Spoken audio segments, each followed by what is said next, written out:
नमस्कार मित्रों। मुश्किल नहीं कुछ भी अगर ठान लीजिए।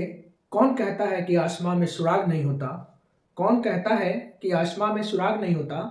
तबीयत से एक पत्थर तो उछालो यारो। जी हाँ, आज हम लोग देखते हैं। आज के वीडियो में हम लोग दीर्घ उत्तरीय प्रश्न लेकर आपके सामने पुनः मैं उपस्थित हूँ। बिहार स्कूल एग्जामिनेशन बोर्ड 2025 में क्लास 10 के स्टूडेंट के लिए एक नया क्वेश्चन लेकर आया हूं। किस तरह से आपको क्वेश्चन बनाना है और कैसे इसका आंसर लिखना है, इसके बारे में लोग जानते हैं। तो आज का जो प्रश्न है दीर्घ उत्तरीय प्रश्न, और इस दीर्घ उत्तरीय प्रश्न में आज का प्रश्न है पारिस्थितिक तंत्र। जी हाँ, इकोसिस्टम, पारिस्थितिक तंत्र।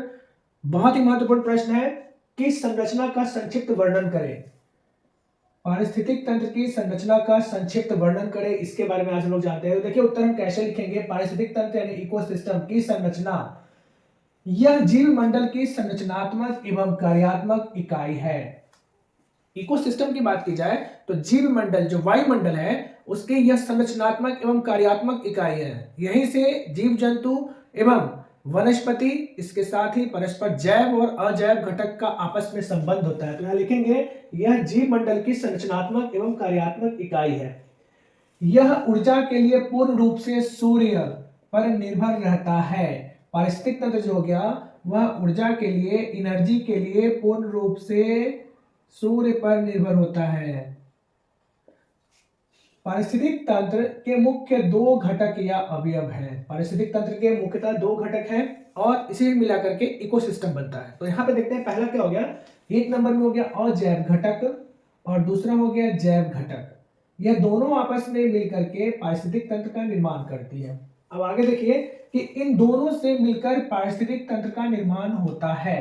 एकदम सटीक टू द पॉइंट और कंटेंट के साथ उतना ही हमें उत्तर देना है जितना कि प्रश्न के लिए जरूरी है, क्योंकि समय प्रबंधन बहुत महत्वपूर्ण है। और दीर्घ उत्तरीय प्रश्न में सटीक उत्तर हम कैसे लिखें, इसको लेकर आपके सामने उपस्थित है। यदि वीडियो पर आप नए हैं तो इसको लाइक, सब्सक्राइब और शेयर करना ना भूलें और अपनी प्रतिक्रिया जरूर दें कि कैसा उत्तर लग रहा है आपको। आगे हम लोग देखते हैं कि दोनों घटक, कौन सा, अजैव घटक और जैव घटक, ये दोनों मिलकर क्या बनाएगा बच्चों, तो ये पारिस्थितिक तंत्र इकोसिस्टम का निर्माण करेगा। अब आगे देखते हैं कि पारिस्थितिक तंत्र में होता क्या है। तो मृदा, वायु, जल, प्रकाश, ताप, ये इतने जो घटक है, मृदा यानी मिट्टी, हवा, जल, प्रकाश, टेम्परेचर, ताप आदि अजैव घटक है।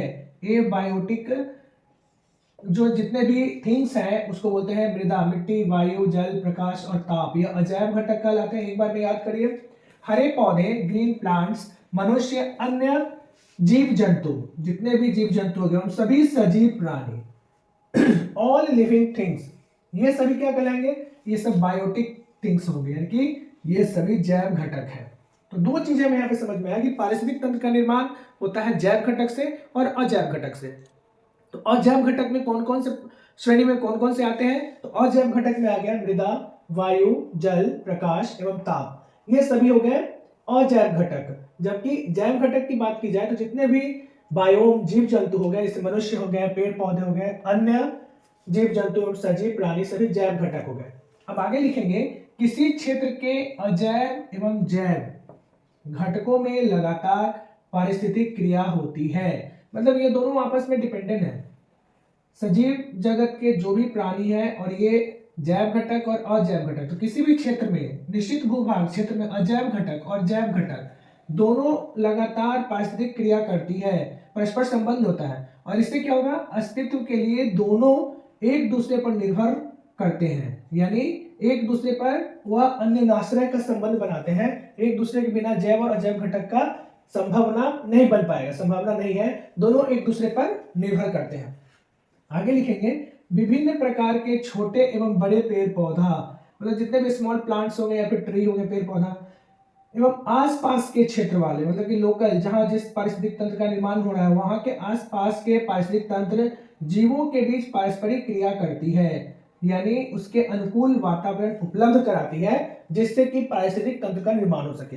अब आगे देखिए, जिससे इनकी वृद्धि, यानी सजीव है तो अनुकूल वातावरण में वह वृद्धि करेंगे, फिर जनन होगा उसका, अपने जैसे संतान की उत्पत्ति करेंगे, संतानोत्पत्ति यानी वंश परंपरा को बनाए रखने के लिए संतान उत्पन्न करेंगे, तो यह हो गया जनन।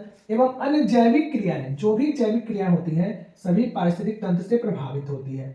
और यह कहाँ कहाँ दिखता है हमें, तो मैदानी भाग एवं तालाब दोनों जो होता है पारिस्थितिक तंत्र का एक अच्छा उदाहरण प्रस्तुत करता है। यानी नीचे हम लिखेंगे मैदानी भाग एवं तालाब भी पारिस्थितिक तंत्र का एक अच्छा उदाहरण है। तो ये मेरा सटीक उत्तर हो गया। पारिस्थितिक तंत्र की संरचना का संक्षिप्त वर्णन करें। अब यहाँ पर हम बनाएंगे इसका संरचनात्मक डायग्राम बनाएंगे। जैसे यहाँ सूर्य हो गया, और सूर्य से क्या मिलेगा? प्रकाश, और इससे क्या बनेगा? ऊर्जा। तो ये पहला सूर्य ये किसको देगा? हरे पेड़ पौधा को। ये क्या करेगा? प्रकाश संश्लेषण की क्रिया करेगा। और घास है या हरा पेड़ पौधा प्लांट्स हो गया, यह क्या कहलाएगा? प्रोडक्ट, मतलब यह उत्पादक हो गया। इस पर डिपेंडेंसी किसकी होगी? तो कीट पतंग की होगी। जितने भी कीट पतंग है इसकी डिपेंडेंसी होगी, घास को खाएगा। तो कीट पतंग क्या हो गया? यह पहला हो गया उत्पादक, दूसरा हो गया प्राथमिक उपभोक्ता। कीट को बोलेंगे प्राथमिक उपभोक्ता। फिर यहां से आगे बढ़िए, कीट को कौन खा जाएगा? मेढक। तो मेढक क्या बन जाएगा? द्वितीयक उपभोक्ता, यह मेढक हो गया। यहाँ मेढक को कौन खाएगा? तो इसको सर्प खा जाएगा। तो ये हो गया तृतीयक उपभोक्ता। और इस सर्प को कौन खा जाएगा? तो बाज खा जाएगा। तो बाज जो हो गया यह उच्चतम श्रेणी का मांसाहारी और चतुर्थ उपभोक्ता हो गया। तो this is the best example of ecosystem, पारिस्थितिक तंत्र। और इस तरह से डायग्राम बना देंगे फिगर। और सूर्य, घास, कीट, मेढक, सर्प और बाज, ये आपका पारिस्थितिक तंत्र का एक संपूर्ण विश्लेषण हो गया। और यहाँ पे इंडिकेट किया करेंगे कि मैदानी पारिस्थितिक तंत्र की आहार श्रृंखला, हम पहले चर्चा किए हैं कि दो तरह की आहार श्रृंखलाएं होती है। एक तालाब में भी होता है जिसको बोलते हैं पॉन्ड इकोसिस्टम, एक हो गया जो कि मैदानी भाग में होता है जिसको बोलते हैं लिथो इकोसिस्टम। अब यहाँ पर तालाब वाले इकोसिस्टम का क्वेश्चन आता है। ऐसे हम यहाँ पे मैदानी भाग का एग्जाम्पल दे दिए, और इस तरह से आप इसको बना ले तो बहुत ही बेहतर नंबर ला सकते हैं निस्संदेह। आप अपने मनोयोग से और लगन से पूरी प्रतिक्रिया के साथ पूरा एफर्ट लगाकर पढ़ाई करें और बेहतर रिजल्ट लाएं। इन्हीं शुभकामनाओं के साथ मिलते हैं अगले वीडियो में, अगले प्रश्न में। यदि वीडियो पर आप नए हैं तो वीडियो को लाइक, सब्सक्राइब और शेयर करना ना भूलें। Wish you all the best, take care, bye bye. अपना बहुत ज्यादा ख्याल रखिए और मन लगाकर पढ़िए। Thank you.